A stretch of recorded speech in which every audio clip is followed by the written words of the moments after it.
Mas, quando estiver orando, bocejar, estralar dedos, isso não é condizente, irmão. Está orando? Que tipo de oração você está fazendo e fazendo isso? Que tipo de oração é essa?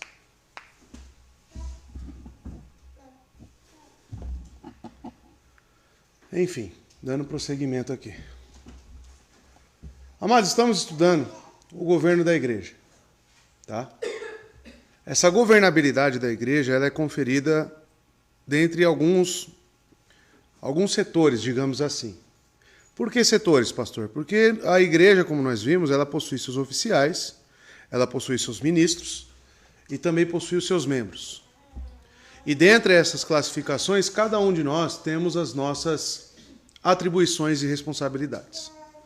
O governo da igreja, então, é distribuído dentre essa pluralidade, tá, de oficiais, de ministros e também dos membros. Tá?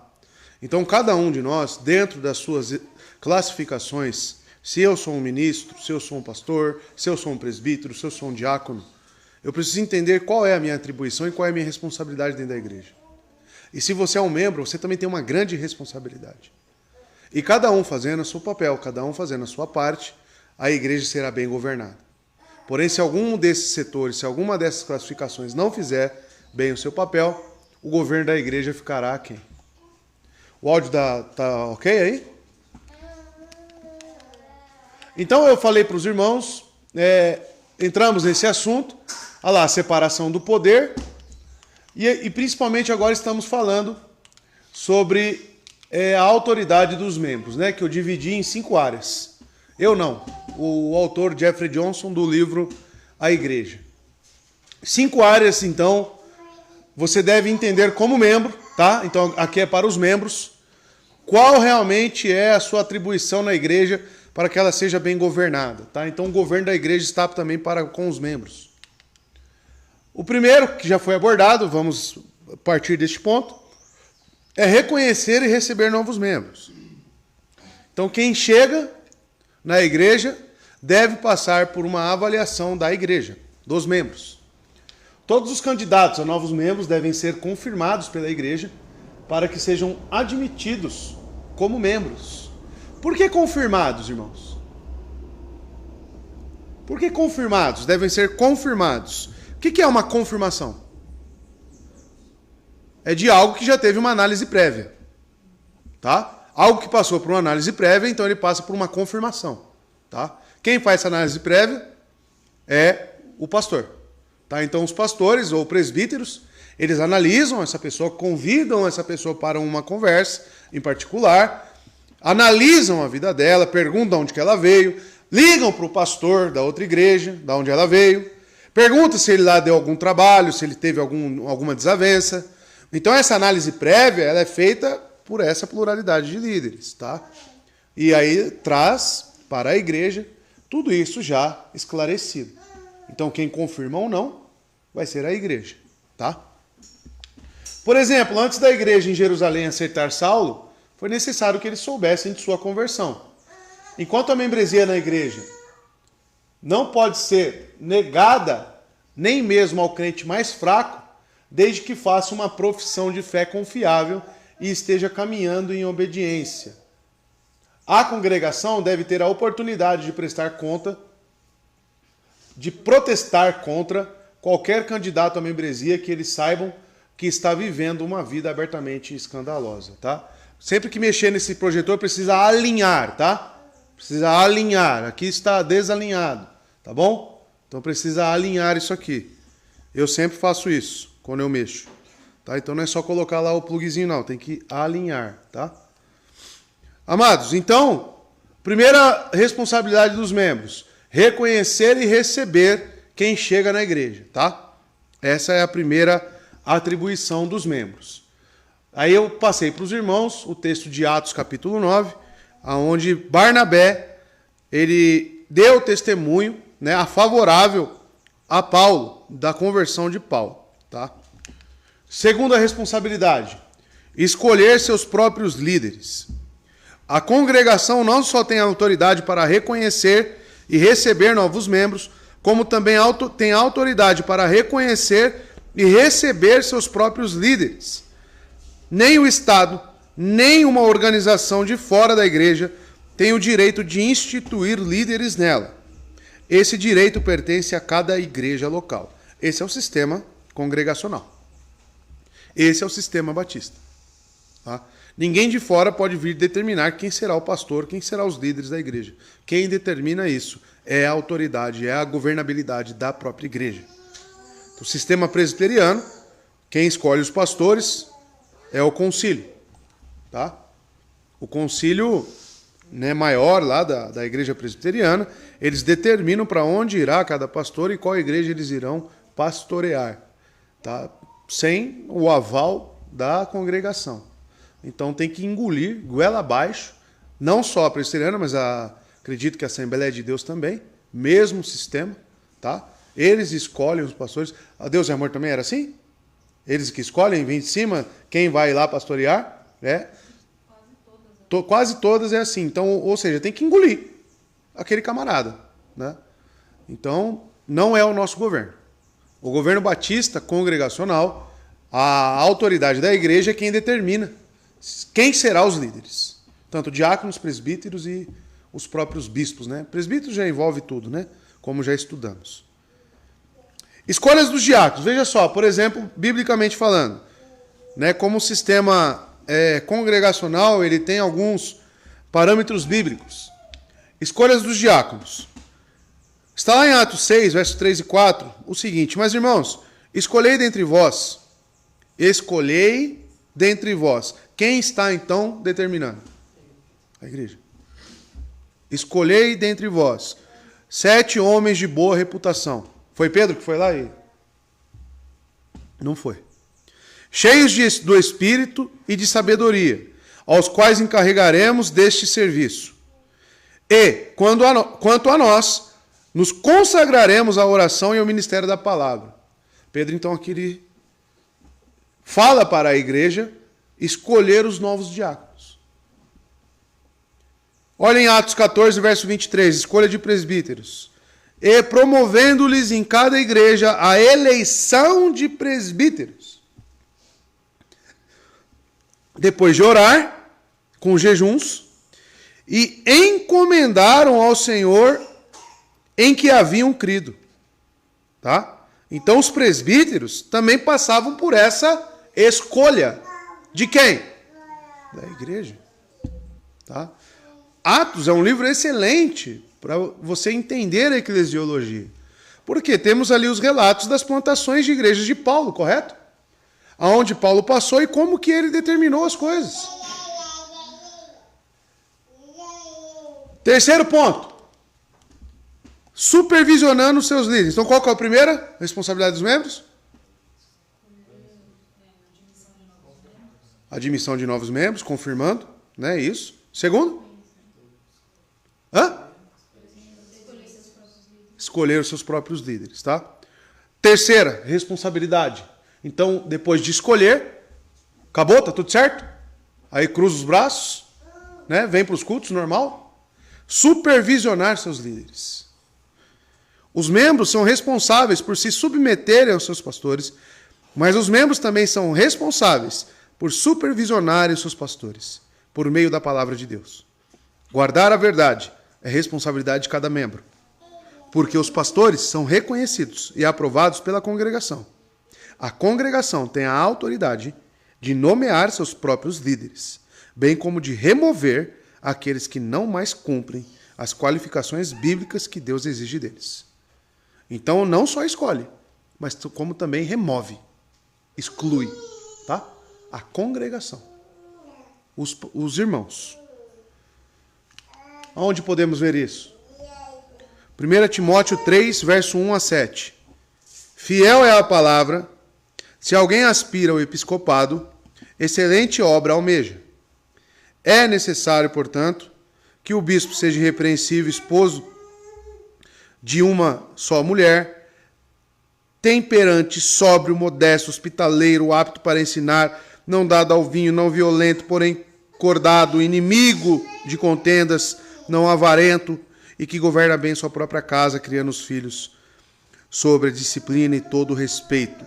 Pois se alguém não sabe governar a própria casa, como cuidará da igreja de Deus? Não seja neófito, para não suceder que se ensoberba-se e incorra na condenação do diabo. Pelo contrário, é necessário que ele tenha bom testemunho dos de fora, a fim de não cair no opróbrio e no laço do diabo. Ou seja, aqui estão as qualificações dos pastores, e é esse crivo que os irmãos têm que continuar tendo. Porque uma pessoa pode ser nomeada pastor, pode ser aprovada pela igreja como pastor, mas no meio do caminho ele se perder em algum ponto desse. Tá? Então cabe à igreja a exercer a disciplina sobre esse pastor. Tá? Então por que colocou aqui novamente? Porque esse texto já foi passado na questão dos oficiais, né, da igreja. É colocado novamente para que os irmãos relembrem quais são as atribuições dos pastores, porque cabe aos irmãos supervisionarem isso. Tá? Cabe aos irmãos supervisionarem isso. Olha lá. Disciplina em pastores. Os pastores que se desviam doutrinária ou eticamente devem ser submetidos à disciplina que Deus deu ao corpo da igreja. Os pastores também são membros da igreja. E nenhum membro está isento de responsabilidade. Eles, como qualquer outro membro, não estão isentos da disciplina da igreja. Tá? Então isso responde lá, Brenda, o que te perguntaram. Né? Responde. 1 Timóteo capítulo 5, versos 19 e 20. Não aceites denúncia contra presbítero, senão, tá? Senão, exclusivamente sobre o depoimento de 2 ou 3 testemunhas. Quanto aos que vivem no pecado, olha lá, disciplina em pastores, presbíteros, repreende-os na presença de todos, para que também os demais temam. Então existe disciplina para pastores? Existe. Tá? 1 Timóteo capítulo 5, versos 19 e 20. O pecado da indulgência. As congregações não podem negligenciar essa responsabilidade. Os membros da igreja que toleram a falta de ortodoxia, escândalo ético ou abuso em sua liderança serão responsabilizados por Deus. Isto é, Deus coloca a culpa pela ascensão de falsos mestres sobre os congregantes que têm comichão nos ouvidos. É aquela grande história, né? Famosa história. Um pastor herege, por que ele está no púlpito? Simples assim. Quem será responsável? Os ouvintes. Porque se não tivesse público, se não tivesse pessoas sobre a submissão dele, teria como ele pastorear alguém? Teria igreja? Não teria. Então a grande responsabilidade da igreja sobre manter esses líderes é da congregação. Tá? Claro que ele tem a responsabilidade dele por ser um herege. Obras da carne. 2 Timóteo 4,3. Pois haverá tempo em que não suportarão a sã doutrina. Pelo contrário, cercar-se-ão de mestres segundo as suas próprias cobiças. Quem pode me dizer o que é isso? Se cercar de mestre segundo a própria cobiça. O que é isso, irmãos?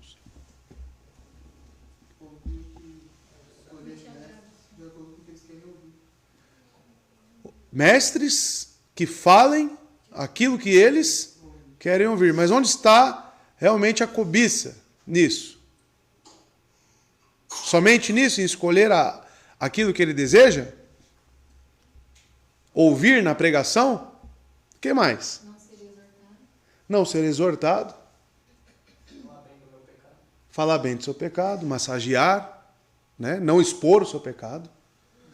Ou seja, aquela igreja, como era na minha época de infância, né? Que eu era pequenininho, queria jogar bola com os mais velhos. Ah, ele é café com leite. Né? Ou seja, não conta, né? Então aquela igreja é café com leite. Conhece? Que não faz diferença nenhuma. Faz diferença nenhuma. Não tem cobrança. Não fala de pecado. Prega só sobre graça, sobre benefícios, sobre a vida eterna. Mas negligenciam completamente o caminho da salvação. a porta estreita, o caminho estreito, tá? Então, a igreja não é lugar para se existir cobiça, né?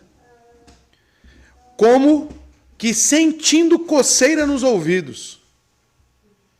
O professor de gramática falou que ouviu um sermão, aí ficou 15 dias ouvindo, com a palavra na cabeça. Falei, que bom, né? Mas isso gerou o quê? Só ficar com a palavra na cabeça em si não significa muita coisa, né? Isso gerou o quê? Aproximou mais de Deus? O que aconteceu? Quarto, supervisiona os líderes e supervisiona os membros. Pode falar, Isadora. Só uma dúvida. Naquela disciplina de pastores, ela seria diferente de Mateus 18? Ou seria um complemento? Ele é membro, como foi dito, né? Ele continua sendo membro, mas qualquer denúncia que tiver contra um pastor deve ser acompanhado de 2 ou 3 testemunhas. Aí, por exemplo, a primeira etapa de Mateus 18, que é você chegar ao seu irmão, aí chegaria em 2 pessoas. Não, você pode vir conversar diretamente com ele, né? Se não esclarecer e se isso continuar, aí você traz testemunhas, tá? Porque como deve ser algo que os membros devem avaliar no pastor, a sua opinião não pode ser isolada. Porque aí ficaria muito fácil, né? O camarada vem aqui, não vai muito com a minha cara, que não é muito difícil, né? Não é muito difícil isso acontecer. Aí pronto, ele começa a arrumar pretextos, né? Para poder perseguir o pastor. Só que ele sozinho não vai ter validade, né? Ele vai ter que falar comigo, mas se acontecer isso, ele deve estar embasado com mais testemunhas sobre o fato que o pastor está errando, tá? Isso é para privar, né? Porque os pastores, amados, nós temos que entender quantas palavras eu digo aqui em um domingo e uma pregação. Quem tem mais chances de errar? Entende? Então, amados, por isso, por o pastor estar em mais evidência, logo estar mais suscetível ao erro, pronto, se tiver alguém mal intencionado, pode começar a criar, né, problemas dentro da igreja. Então, por isso, 2, 3 testemunhas, tá? E se realmente for constatado erro, a punição dele tem que ser diretamente em público, tá? Para que sirva de exemplo, tá? Sirva de exemplo para os outros. Entendeu, filho? Pode falar, Fábio. Nesse caso aí é Paulo falando para Timóteo, né? Exato. Timóteo era um pastor? Sim. Mas no caso essa repreensão é Paulo falando para Timóteo, fazendo um caso então não deveria ser um outro pastor desse ponto específico, falando com o Senhor? Não necessariamente, a própria congregação. Os próprios irmãos. Aí no caso as etapas de Mateus 18 não serviria para um pecado que fosse grave, que exigiria uma medida mais Exato. enérgica. Exato. Por exemplo, não é o senhor, mas um pastor, sei lá, adulterando, batendo na esposa. Sim. Essas atitudes, Não, tinha que agir rápido. na hora, não tem como eu chegar e É. falar, pastor, não bate nela, não bate, tem que ser Isso. uma coisa assim, mas Porque, ó, prudente, né? aí já vai quebrar isso aqui. Por quê? Por que tem que ser algo enérgico, como o Fábio está falando, tem que ser rápido, né? Porque vai aconteceu esse caso, adultério ou batendo na esposa, né? O pastor executando esses atos, né? Esses delitos. O Fábio viu. Então ele já vai. Eu falo, pastor, o senhor está errado, das escrituras, por causa disso, disso e disso. Estarei levando para a igreja. Tá? Aí ele traz para a igreja. Ele traz esse testemunho para a igreja, aí os irmãos irão avaliar todo o caso e já aplicar a disciplina. Tá? Então é bom que o Fábio, então nesse caso, ele tenha também o apoio dos irmãos, né, para avaliar. E o pastor, se ele realmente for um salvo, né, ele vai reconhecer isso, vai ter que ser ausentado do cargo, né, não vai poder mais pastorear, até que ele realmente esteja enquadrado o quê? Nessa supervisão aqui, nesses critérios, tá? Da igreja. Serve pra gente também, né? Como membros. É isso. E, pastor, por exemplo, se o senhor, a igreja paga o salário, né? O pastor, nesse caso de disciplina, ele continuaria recebendo, né? Sim. Até que ele tivesse... O arrependimento. Ou excluído da igreja. Ou não, né? Aí, no caso, seria excluído, Poderia ser excluído da igreja. ele deixaria de receber também. Aí deixaria, porque não é mais membro. Ou seja, a igreja não tem mais compromisso nenhum, né? Porque a administração dos recursos é para o sustento dos santos, né? Senão a gente ia começar a abrir obra de caridade aqui, né? E sustentar os cracolanders ali, né? Aí não, a partir da exclusão, então até que não aconteça exclusão, ele é sustentado pela igreja, tá? Por quê? Consideramos ele ainda um irmão, né? Ao mesmo caso, por exemplo, Israel, ele está passando necessidade, a igreja está ajudando ele, né? A partir do momento que ele começou a entrar em uma disciplina, em um ato, um delito, e foi aplicada a disciplina nele e foi excluído, a igreja não tem mais obrigação nenhuma de sustentar ele. Isso se aplica ao pastor também. Tá? Não se esqueça, um pastor também é membro. Então tudo que acontece com o membro, acontece com o pastor. Tá? Nessa questão que o meu irmão falou de ele ver, né, no caso, um pastor dele agredindo a esposa. No caso, ele teria que ter mais uma testemunha, né? Teria que trazer para uma conversa com o pastor, e o pastor aí ele iria assumir ou não, né? Nessa conversa. Aí seria a palavra de um contra o outro, mas numa reunião ele poderia convocar, por exemplo, os irmãos mais sábios da igreja, os mais maduros, e falar, vamos conversar com o pastor, porque eu vi isso, isso e isso. Aí o pastor, no seu relato, ele vai assumir. Ou não, né? Se for muita cara de pau, ele fala, não, o Fábio está mentindo. Pode acontecer, né? É um risco, né? Por isso que antes de colocar esses pastores, tem que ter um crivo muito, muito alto, irmãos, um parâmetro bíblico realmente. Tem que ser constatado vida piedosa no pastor, para que não aconteça isso, né? Eu vivenciei Pode falar. Na outra igreja que eu passei, a igreja que eu batizei, a moça entrou no gabinete pastoral, né, agarrou o pastor, beijou ele, né, e ele, né, deu continuidade, ele também beijou ela. Aí depois ela mesma Gostou, né? depois ela mesma foi e falou pro pessoal da igreja, se eu beijei mesmo ele, né, e eu estava amando ele, estava apaixonado por ele, e aí, né, nesse dia da assembleia, ele foi, né, claro, foi colocado em disciplina, mas ele confessou, né, ele falou assim, ó, realmente, ele falou, ela vinha toda vez aqui, queria, né, as coisas comigo, eu sempre me afastei dela. Aí teve um dia que realmente ela entrou no gabinete pastoral e falou, estou arrependida, eu peço perdão para os irmãos, eu não quero, né? Ele falou assim, eu não quis mais nada com ela veio realmente aqui, ela me provocou, né? Me incitou, só que aí acabou que a igreja tomou por decisão excluí-lo da igreja. Né? Aí tá errado. Mesmo ele constatando arrependimento. Aí até na época minha família ficou do lado dele e falou, não, ele está arrependido realmente, né? Então por que a gente vai fazer isso? Mas os outros irmãos não aceitaram. Assim, amados, a questão do arrependimento é uma coisa, ser membro é uma coisa. Voltar a pastorear é outra.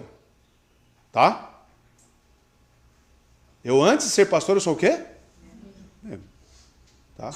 Nesse caso aí, o pastoreio poderia sim ficar em xeque, o pastoreio, mas membresia não. Tá? Se realmente for constatado arrependimento, então tudo bem, continue como membro.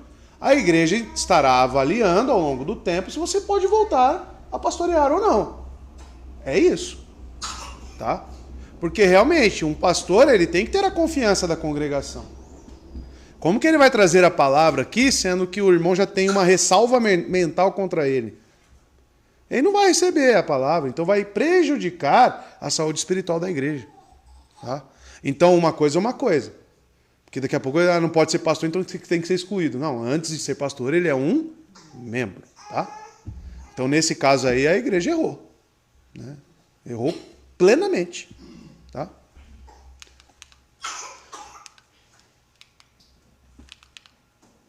Então, supervisionando os membros, também supervisionar os pastores e supervisionar os membros. Tá? Os membros da igreja também têm a autoridade de manter um relacionamento de prestação de contas de uns para com os outros. Embora existam papéis distintos entre os pastores e membros. Um lidera e os outros seguem a sua liderança. Eles têm o mesmo objetivo, manter a unidade, a pureza e a verdade da igreja. Lembra? Nunca se esqueça, tá? Para tudo que nós estamos estudando, irmãos, até mesmo para eleger os nossos oficiais ou não, os membros ou não, tem que passar por esse pilar, tá? Um novo membro, ele tem que ter unidade, tem que estar em comunhão. O que é comunhão, irmãos? Vamos lá. O que rege comunhão? O que é comunhão para os irmãos? Como já aprendemos aqui. Relacionamento íntimo? Mas o que é isso? O que realmente nos liga? A verdade, irmãos. O mesmo Espírito. A mesma fé. A comunhão não é você necessariamente ir com a cara do irmão. Porque você pode ter irmãos antipáticos que tenham fé, mas ainda estejam sendo santificados. Sabe aqueles irmãozinhos que ainda carne de pescoço, mas tem fé em Cristo? Aí não é irmão? Não, é irmão sim. Você tem que suportar ele, amar ele e cuidar dele. Tá? Então, amados, comunhão é o quê? A mesma fé. É a mesma doutrina. Tá? É ter o mesmo direcionamento bíblico. Imagina, como você vai ter comunhão, o camarada, ele crê que não existe eleição e você crê que existe eleição. Como é que você vai ter comunhão com esse irmão? Não existe comunhão. Não existe comunhão. Tá? Então, nunca se esqueçam desse tripé. Unidade, pureza e verdade. A verdade é a principal porque rege as outras duas. Não existe santidade sem a verdade e não existe comunhão, unidade, sem a própria verdade. Tá? Nunca se esqueçam disso. Tanto que até para eleger os pastores tem que passar o quê? Pelo crivo da palavra. Tá? Tem que ter comunhão, pastor? Tem. Principalmente o pastor, né? Tem que ter pureza? Santidade? Tem que ter. Tá? E tem as mesmas tarefas básicas: amar, edificar, cuidar e zelar uns pelos outros no Senhor. Pastores são chamados a liderar o rebanho. E o rebanho é chamado a seguir o ensinamento e o exemplo de seus pastores. Pastores são chamados para ensinar os membros a realizarem a obra do ministério. Efésios capítulo 4, verso 12. Tá? Então, amados, supervisionar os membros é também responsabilidade dos irmãos. Tá bom? Pastores e membros cuidam juntos. Pastores são chamados não somente para vigiar e cuidar do rebanho de Deus, mas também para equipar o rebanho e vigiar e cuidar uns dos outros. Então, qual é a principal tarefa do pastor, irmãos?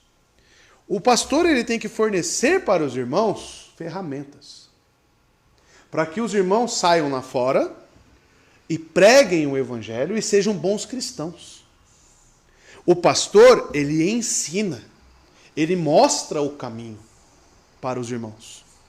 Também para cuidar e vigiar aqui e ser um bom membro.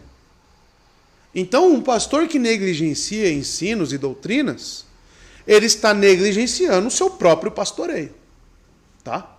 Então, a minha função é dar ferramentas para os irmãos, para que vocês executem a obra. Tá? E, ao mesmo tempo, eu ser esse próprio membro. Tá? Embora tendo diferentes papéis... Opa, pulei, né? Pastores cuidam de pessoas a partir de um lugar de liderança e de visibilidade, enquanto membros cuidam de pessoas discretamente em seus bancos.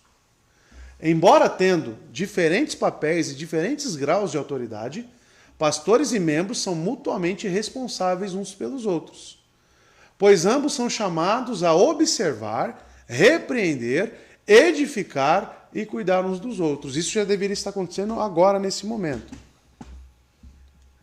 Pergunto aos irmãos, o que vocês deveriam já estar agora pensando nesse ponto de vigiar, repreender, cuidar? O que está ocorrendo? Agora. Olha para o lado aí. O que está faltando aqui?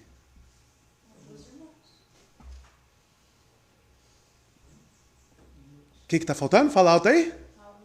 Alguns irmãos. Por que não estão aqui? Dia do Senhor. Por que não estão aqui?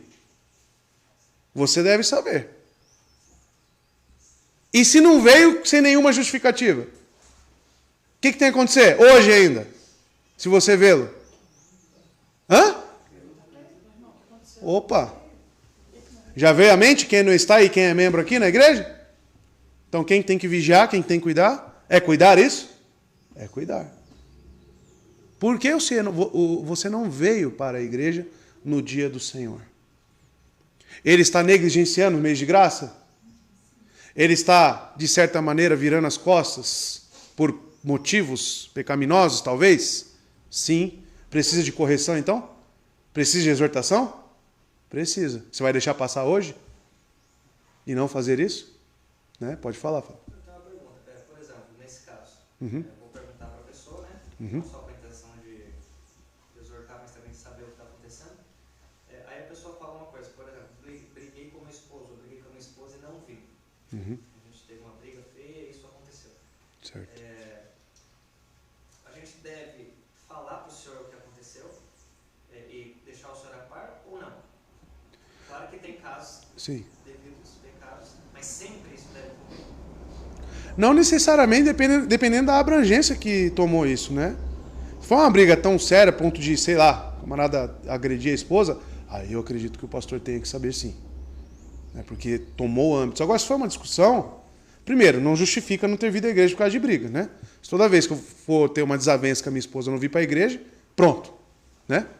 Então ele tem que ser exortado 2 vezes. Primeiro porque ele não está cuidando da esposa corretamente, né? E ele deve ter essa temperança, né? Para não poder entrar em discussões. Mas dependendo do caso, do ponto que levou isso, o pastor tem que estar sabendo sim. Tá? Então, amados, tem que ter um bom senso. Você tem que ter uma maturidade bíblica para poder entender. Esse assunto afeta o corpo. Esse assunto ele pode se agravar. Então, é de bom senso avisar a liderança da igreja. Então você tem que ter esse discernimento, você tem que ter esse equilíbrio. É claro que, poxa, tá com a unha encravada, o pastor tem que saber? Não, né? Então é bom senso, né? É bom senso. É nessa questão, mas é importante a pergunta do Fábio, né? Para que os irmãos tenham, né, uma consciência disso, tá? Por exemplo, aconteceu aqui no último culto, né? O rapaz está com alguns problemas, né? Passando, ele se abriu. Eu acredito que o membro falou: ó, eu acho que isso você tem que falar com o pastor. Tá? Por quê? Porque envolviam questões mais sérias que estão afetando a vida espiritual do irmão. Tá? Então ele falou: ó, eu acho que era bom você falar com o pastor também sobre isso. Aí ele veio e falou. Né? Mas isso é o quê? Maturidade, é senso, né? Você tem que ter esse discernimento, tá bom? Não quero ficar sabendo da vida do irmão em tudo, não. Tá? Você está discutindo com a sua esposa ou não, tá? Mas você tem que ter consciência bíblica, se você está pecando ou não. Tá? Então, pastores e membros cuidam juntos. Tá? Então já olha para os irmãozinhos que faltou aí hoje e já tem exortação hoje. Hein? Tem o caso também do tabuão, né? Que as meninas têm. Aí às vezes a pessoa chega e fala, né? Por que você não veio? Não tá vindo de manhã, né? Bom então, sim, senso. mas só que tem gente que não. Tá?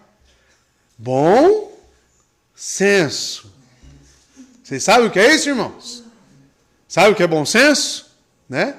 Tem que ter bom senso. Tá? Tem vários fatores. Doença, o cara está enfermo, está doente. Não veio? Tudo bem. Aí tem que visitar. Os diáconos podem visitar. Orar com eles. Tá? Ah, não tem dinheiro para vir. Como é que se resolve isso? Você mesmo pode dar o dinheiro, ou a igreja dá o dinheiro. Aí é um caso que o pastor tem que estar sabendo. Já aconteceu aqui também. Não estou indo porque estou sem dinheiro. Aí você não me avisa. A igreja pode te ajudar. Como já fez aqui. Como já fez. Vamos dar dinheiro para você até que você se restabeleça. Mas negligenciar os meios de graça, isso é descabido. É injustificável. Tá? Dinheiro não é problema. Então, bom senso, irmãos. Tá? Analise o caso, pergunte primeiro. Antes de já chegar dando a voadora nos 2 peitos, né? Com os 2 pés, pergunte: o que está acontecendo, irmão? Está tudo bem? Como é que você está? Por que você não veio? Aí, fui dormir tarde e não acordei a tempo. E aí, o que é isso? Tem que ser exortado? Aí vem aquela questão, né? É recorrente? Já é mais de uma vez? Isso só vai agravando. Tá? Então os irmãos têm que me ajudar a vigiar nesse ponto também. Tá bom? Hebreus 3, verso 12 a 14. Tende cuidado, irmão, jamais aconteça haver em qualquer de vós perverso coração de incredulidade que vos afaste do Deus vivo. Pelo contrário, olha lá, já foi pregado aqui, né? Exortai-vos mutuamente cada dia. Hoje é um dia. Durante o tempo em que se chama hoje, a fim de que nenhum de vós seja endurecido pelo engano do pecado. Porque nos temos tornado participantes de Cristo, se de fato guardamos firme até o fim a confiança que desde o princípio tivemos. Tá? Então está aí, né, exortar uns aos outros. Pulou? Cuidam juntos. Ah, tá, pulou. Membros e pastores prestam contas. Olha lá, isso significa que a autoridade da igreja compreende cada membro. Embora possamos gostar de pensar que nossas crenças e práticas não são da responsabilidade de ninguém, esse simplesmente não é o caso no cristianismo bíblico. Como todo crente, somos chamados a sermos um membro de uma igreja local. Ser um membro de uma igreja local requer que nos submetamos aos cuidados e supervisão de seus pastores e também de seus membros. As pessoas só querem poucos, né? Porque hoje em dia tá nem isso aqui. Mas, eu só estou sobre os cuidados do pastor.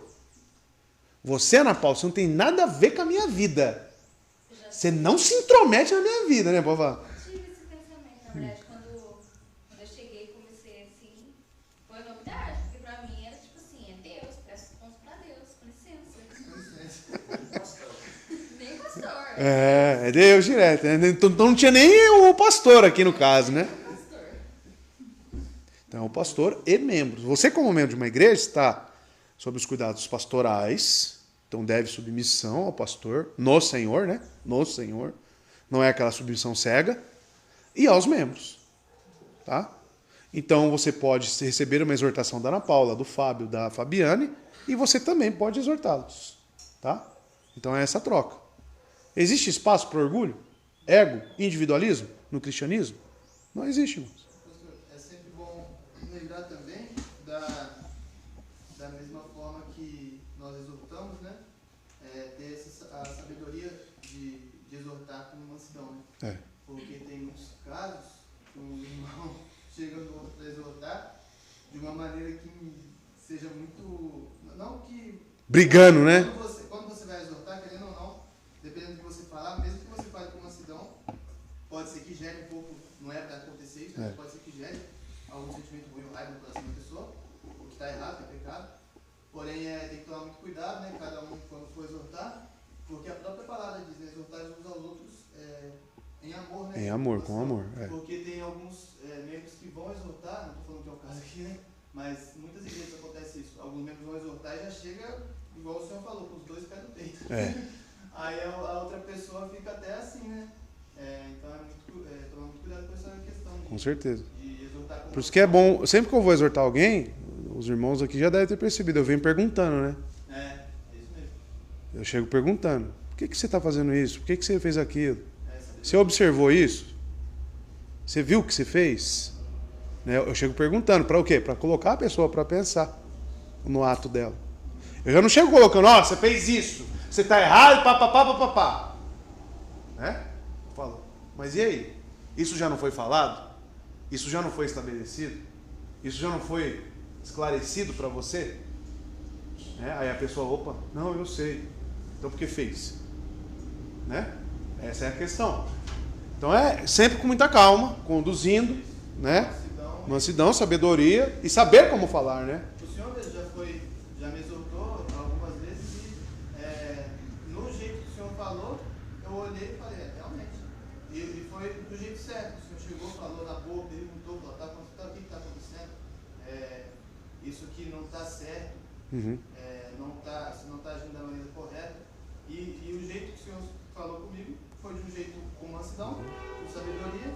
E nisso daí você fica muito mais fácil você conduzir a pessoa. Com certeza. Com Se certeza. você olhar, fazer a pessoa analisar e não fazer a pessoa agir com raiva. Né? Você fala de uma maneira sábia, com mansidão, a pessoa para pra pensar e fala, realmente, ele tem razão. Quando é salvo, né? Quando é assim, exatamente. Porque existem os casos que você fala com todo jeito possível E ó, e a pessoa... Já aconteceu, tá? Se arma. Ou...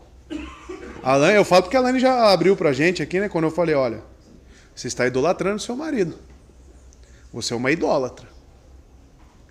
Isso pareceu pra ela que eu tava xingando ela dos piores palavrões. Ela falou, eu presto conta pra Deus, né? Antes de ouvir o Senhor, eu ouço Deus. Ah, tá bom. Então vai nessa força. Foi embora, orou lá e Deus quebrou, né? Então essa é a questão, né? Se for um salvo, realmente vai reconhecer, mas é exortar, a palavra exortar no grego é o quê? É trazer para perto. E não para fora, tá? É trazer para perto, para o lado. Isso que é exortar. essa é a sabedoria. Essa é a questão, tá? Então prestamos contas, irmãos, juntos, pastores e membros. E significa que a autoridade da igreja compreende cada membro. Embora possamos gostar e pensar de nossas crenças e práticas não são de responsabilidade de ninguém, esse simplesmente não é o caso no cristianismo bíblico, tá? Então nós temos que sempre estar prestando contas.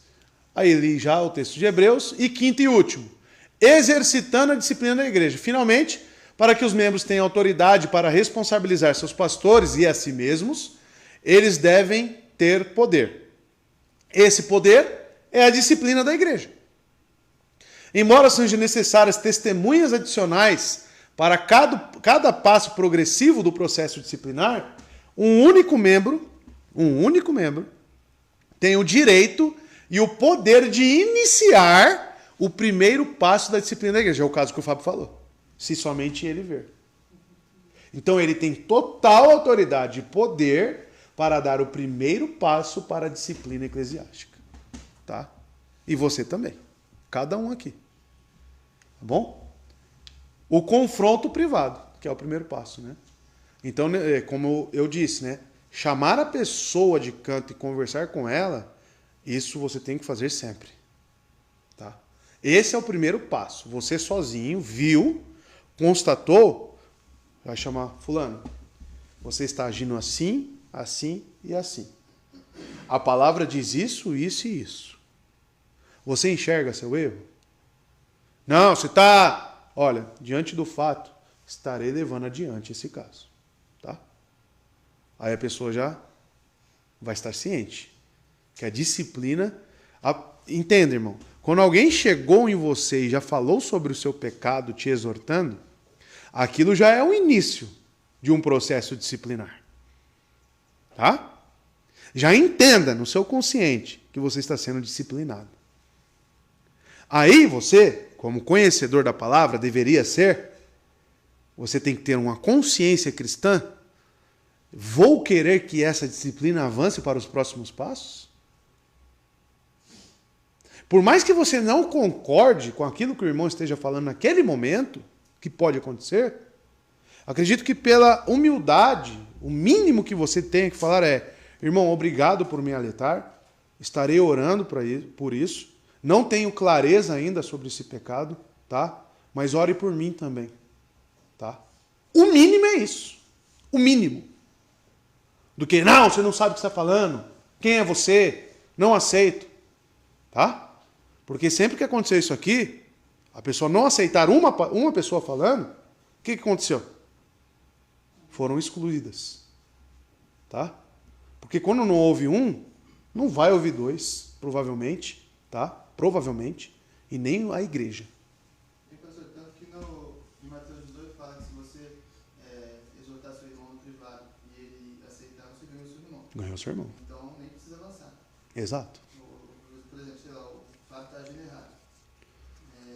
O Rodrigo está lá de moto, passando o sinal vermelho. Eu vou lá e exorto ele e falo, não, eu passo mesmo porque eu estou com pressa. Aí eu falo, então vamos levar para ele. Ao invés de falar para ele, falo, não, eu estou errado mesmo, tem que parar com isso. Aí já acabou ali. Acabou ali, exatamente. Essa é a questão, irmãos. Tá? Excomunhão é pela congregação. Eu não posso excluir ninguém. Tá? Eu não posso excluir sozinho ninguém. A autoridade dada à congregação para realizar a disciplina da igreja vai além da autoridade investida aos seus pastores. Os líderes da igreja não são livres para realizar o passo final da disciplina sozinhos. Por isso que Jesus fala em Mateus 18, onde tiver 2 ou 3 reunidos em meu nome, qual é o contexto? Disciplina eclesiástica. Aquilo não é para falar de culto, não, irmãos. Como muitos usam. Se tiver eu, Israel e Alanis lá em casa, lá pronto. Já temos o suficiente para ser uma igreja, né? Cristo está ali. Não é esse o contexto dessas palavras. Ali é dito sobre a autoridade investida à igreja sobre disciplina eclesiástica. Tá? Esse é o contexto. Os líderes da igreja não são livres para realizar o passo final da disciplina sozinhos. Embora o confronto privado possa ser realizado por um único pastor ou um único membro individual, a excomunhão é realizada pela congregação. Tá? Então, quem bate o martelo de você não tem as características cristãs, se retire, é a igreja que diz isso. Tá? É a igreja. 1 Coríntios 5, 3-5. Eu, na verdade, ainda que ausente em pessoa, mas presente em espírito, já sentenciei, como se estivesse presente, que o autor de tal infâmia seja em nome do Senhor Jesus, reunidos vós e o meu espírito, com o poder de Jesus, nosso Senhor, entregue a Satanás para a destruição da carne, a fim de que o espírito seja salvo no dia do Senhor Jesus. Paulo, inconformado com a presença de imoralidade, né, de imorais na igreja, tá? Tinha um imoral lá, né? Aí ele fica indignado. Em outras palavras, parafraseando isso que ele disse aqui, fala: eu não estou aí, mas à luz da palavra eu estou, tá? Porque nós temos a mesma fé. E eu não entendi ainda o porquê vocês não agiram. E por que esse imoral está no meio de vocês ainda. Não entendi. Então reúnam-se, tá? Vocês e eu, tá? O que é o Espírito aqui? Paulo é onipresente? Palavra, tá? Palavra. Então reúnam-se e tomem uma atitude. Pode falar. Nesse caso aí, provavelmente já havia ocorrido todas as etapas, né? Essa pessoa já tinha sido... Não consigo te informar se já tinham falado com ele. Mas o que eu consigo te dizer é que a igreja estava sabendo sobre o fato. Tanto que ele ficou sabendo. De longe. Chegaram para ele: ó, Paulo, o negócio está muito bom lá em Corinto, não. Tem um fulano, lembra o fulano? Lembro. Está vivendo assim, assim, assim. Aí ele: o quê? E não fizeram nada? Aí ele manda a carta. Não, mas para aceitação do pecado dele, tudo tranquilo, porque Cristo pagou os pecados, já era. Não estava mais para isso. Quem estava então aqui negligenciando o seu papel? A igreja. Quem é exortado aqui? A igreja, irmãos. Tá? Olha como os membros têm responsabilidades. Tá? Então esteja com os olhos abertos. Tá? Pode falar. Pastor, no caso, quando, por exemplo, uma pessoa ela passou pelo processo disciplinar e pela igreja ela foi excluída, ela pode continuar frequentando a igreja, ela só não seria membro. Ou ela teria que ser excluída, assim, de não voltar a frequentar a igreja? Sim e não. Em que aspecto? A palavra diz que quando há exclusão é para tratar como pagão. E também para não ter nenhum tipo de associação com essa pessoa. Essa pessoa não frequenta mais sua casa. Tá? Porém, precisamos pregar o evangelho para ela. Tá? Então ela pode visitar, mas a tratativa dos irmãos aqui para com ela vai ser diferente da que eu tenho para com o meu próprio irmão. Tem que existir essa diferença. Para quê? Para que ele sinta essa falta. Para que ele sinta esse impacto. Olha o que eu perdi pelos meus pecados. E essa diferença, essa desassociação, seja um meio bíblico, pois é bíblico, para reconduzi-lo. Tá? Então pode visitar? Pode. ouvir a palavra? Pode. Mas na tratativa, né, tem que existir diferença. Tá? Pode falar. Aí, no caso, qualquer comunhão, entre aspas, que haja entre a gente, membro da igreja, e essa pessoa, se houver, tem que ser para levar ela ao arrependimento. Exato. Você vê ela para falar, ó, você está errado, você já se arrependeu do seu pecado? E tentar convencer ela até o... Como aconteceu aqui com o primo do Rodrigo. Eu já perguntei para ele, você já cruzou com ele na rua? Aí ele já. Eu falei, ei, como é que foi? Você tocou no assunto que ele precisa de arrependimento? Né? Então você precisa falar para ele. O encontro com essas pessoas é falar, ó, tem um assunto pendente lá na igreja ainda, né? Não está resolvido não, meu amigo. Você precisa se arrepender. Você já orou em questão a isso? Porque é muito fácil, irmão. Eu peco numa igreja, sou disciplinado, recuso a disciplina, sou considerado como pagão e vou para outra igreja. Aí me recebem lá. Aí na consciência dessa pessoa, quem que está errado? A igreja que me disciplinou. Todos nós. Ou seja, o crente sou eu, eles lá não. No caso, o pastor dele teria que ter entrado em contato. Com toda absoluta certeza. Totalmente antiético receber uma pessoa lá e não perguntar o porquê que ela saiu daqui. Ainda mais num período tão curto. Saiu e voltou. Aí o pastor... E aconteceu isso, eu falando com o pastor da igreja de Francisco Morato, aconteceu isso entre igrejas reformadas. Foi disciplinado, teve problema na igreja, aí foi para outra igreja reformada, o pastor, eles são conhecidos. Um apoiou o trabalho do outro. Tá? Saiu dessa igreja disciplinada, foi para outra e nem perguntaram. Eu faço a minha parte, irmãos. Eu ligo, eu informo. Como já saíram aqui falando, vou lá para a igreja do pastor Silas. Tá bom. Esteja certo que eu vou ligar para ele e informar tudo, tá? Agora, se ele vai te receber ou não, aí a questão é dele. Mas eu, eticamente falando, eu vou ligar, eu vou informar. Fulano está saindo daqui por causa disso, disso e disso, tá? E me informou que está indo para a igreja do Senhor. Né? Se o Senhor vai receber ou não, aí não é, aí eu não posso... Se não é uma pessoa salva, escuta aí o senhor falando isso, esse não é caveiro pro pastor. Não, porque ele pode sair daqui dando problema e dar problema lá para ele lá. Aí eu não informo, eu sou o negligente. Né? A palavra diz, se eu vejo meu irmão pecar e não falo nada, eu me torno o quê? Participante do pecado dele. Tá? Então, nós temos que tomar cuidado quanto a isso. Informando a pessoa, né? E tomando todas as medidas para que... Porque, amados, o pecado, como diz Paulo, ele é como fermento. Um pouquinho só dele, o quê? Faz o bolo todo crescer, a massa toda. Contamina, tá? Aí sai uma laranja podre daqui e vai colocar lá nas outras laranjas lá. Eu não vou falar nada? Estou errado se eu não falar, tá? Então temos que tomar esse cuidado. Oi, Isadora. Pastor, no caso, se, por exemplo, se o caso do processo disciplinar da pessoa que foi excluída fosse, por exemplo, pedofilia, vamos supor.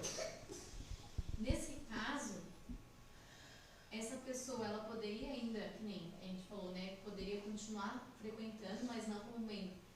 Tendo esse risco, seria melhor excluir ela? A igreja poderia votar para a exclusão dela não frequentar ou a gente estaria sendo errado? Não pode. Não pode. Como igreja, né, instituição igreja, a gente não pode recusar a presença de ninguém. Né? A gente pode dizer para ela, você não é bem-vindo aqui mais. Mas trancar a porta ali, fala, não, você não pode entrar, não podemos. Né? Porque a igreja entende-se o quê? Como organização religiosa. Né? E a religião é um acesso... Cadê as pessoas de direito aqui? Eu posso recusar a religião de alguém? Não posso. Né? Então a igreja poderia ser processada por isso. Né? Nós não podemos recusar ninguém aqui. Então, mas a gente pode deixar claro, você não é bem-vindo aqui. Por causa do seu pecado. Isso a gente pode fazer. Entende? Mas não se esqueça que pedofilia também é um pecado que pode acontecer arrependimento. Como adultério, como estupro, como assassinato. Né? A gente tem que estar disposto a perdoar. E se um irmão mata o outro irmão? E depois ele fala que está arrependido? E aí, a igreja vai fazer o quê? Ele vai sofrer as sanções, provavelmente, né? Da justiça civil. Outro assunto importante, nós não aplicamos justiça dos homens com membros da igreja, com outros irmãos, tá? Eu nunca posso processar o Israel. Nunca. Porque a nossa regra de fé e prática é as Escrituras. E nós, estando sujeitos a uma igreja, nós estamos sobre a justiça de Deus e sobre aquilo que Deus instituiu para nós. Paulo trata isso, tá? Em Corinto. Se eu cometer um crime contra mim, Como assim? sei lá, por exemplo, não vou exagerar porque tem certas coisas que não tem jeito. O cara da pedofilia que a Isadora citou, Aham. a gente é obrigado a levar o caso para a polícia, né? Um caso desse.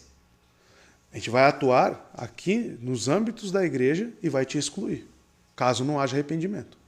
Então, se a gente cometer, se acontecer um caso desse daí, não se deve levar para a polícia. Não, a gente não usa a justiça dos homens. A gente usa a justiça aqui, da igreja. Mesmo no caso de pedofilia, estupro, essas coisas. Mesmo assim. Mesmo assim. Se você for um membro da igreja, nós utilizamos a regra, as justiça de Deus. Porque assim, esse tipo de crime, não sei se é hediondo, não sei se é, não é, a própria sociedade entende como, por exemplo, não precisa ninguém acusar uma pessoa dessa para ela ser presa. A pessoa Não. que sofreu a culpa, que sofreu o crime, ela não precisa ir na polícia e fazer a denúncia. Se houver uma coisa assim, por exemplo, que a polícia fique sabendo, ela mesma pode acionar, eu acho que é assim, né? Ela mesma pode acionar os órgãos competentes para prender aquela pessoa sem a necessidade da polícia. Sim, é porque o que acontece? Se trata de crentes, acontecer isso, entende-se que o arrependimento irá acontecer, né? Se tem o Espírito Santo. Então, nós iremos tratar isso na consciência da pessoa. Falar o que você está fazendo errado, né? Diante de Deus e diante dos homens. E você, por si só, deveria estar passivo de se entregar. Você. Mas não a igreja. Né? Porque nós temos a autoridade de Cristo aqui para poder resolver todos esses casos. É na questão de divórcio também. Quando tem que acontecer um divórcio, por exemplo, eu preciso ir na justiça? Não. Se trata de dois crentes, o que nós vamos prezar? Pela reconciliação. Caso não haja. Mas é para se existir perdão. Né? Mas não podemos obrigar a pessoa de viver mais junto com ela. Tá? É claro que vai envolver questões, né, de divisão de bens, mas aí é no âmbito da pessoa. Ela vai entrar em um acordo com a outra parte, assinar lá o acordo e cada um vai ficar com a sua parte. Tá? Mas a igreja solicitar a justiça dos homens para aplicar na igreja, isso não existe, irmãos. Isso não existe. Paulo trata isso claramente, né, em Corinto. Vocês têm essa autoridade. Resolvam os assuntos. Dá um exemplo, né? Por exemplo, igual o Pablo falou, né? Só um exemplo bem estranho, mas tudo bem, vai. A Laura vai lá e. Não, Laura, ali, qualquer pessoa. Acaba matando alguém aqui da igreja, um filho de alguém daqui da igreja. Uhum. E você, é um exemplo bem estranho, mas para poder exemplificar. E aí você vai lá e fala com ela, ela se arrepende, porém você exorta ela e fala assim, ó, o certo seria você mesmo agir e confessar esse crime tanto para a igreja quanto para a polícia. Aí se a pessoa fala, não quero confessar para a polícia. Aí nesse caso a disciplina da igreja continua acontecendo. Aí muda. Por quê? Porque trata como pagão. Aí como pagão, já não está mais sobre as regras de Deus. Eu falo no caso da pessoa se arrepender, a pessoa matou a outra, puxa, eu me arrependi. Aí fala, então, mas se você se arrependeu, o natural é você Pagar pelos seus erros. ir lá e procurar a polícia para se entregar. Aí Mas- a pessoa fala, eu me arrependi, mas não quero me entregar à polícia. Mas é que essa questão por si só vai acontecer. Aham, Os próprios familiares, eles vão entrar na justiça. aham. Mas eu quero trazer para os irmãos que não é uma conduta da própria igreja. A igreja resolve os assuntos aqui com autoridade bíblica, de Cristo, com crentes. Nesse caso a igreja exortaria a pessoa a se entregar, né? Exatamente. Seria um processo natural do arrependimento. Do arrependimento. Se quiser se entregar. Fala, ó, a partir de agora, então, você reconhecendo o seu lado, estando arrependido, Isso. agora as consequências são suas. Sim. Então você tem que prestar contas. Se a pessoa não falar que está arrependido e não quiser se entregar, você já vai caracterizar aquilo como não arrependimento. Exato. Aham. Como aconteceu com o Rodrigo. Eu falei, Rodrigo, você precisa retratar com os pais, né, Rodrigo? Você fala com os pais? Aí falando com os pais, ele já estava sujeito a sofrer sanções da justiça dos homens. Né? Não que ele matou alguém, tá, irmão? Não fez isso não, né? Mas eu falei, fala com os pais, precisa retratar com os pais, precisa se retratar com esses, com a igreja, com fulano, com ciclano. Né? Pode falar. Então, por exemplo, cometeu esse crime e não quis se entregar e aí ele foi excluído, porque não houve arrependimento. Aí sim. Aí sim. Depois que ele foi excluído, ele vai Aí poder sim. ir levar para a justiça. Exatamente.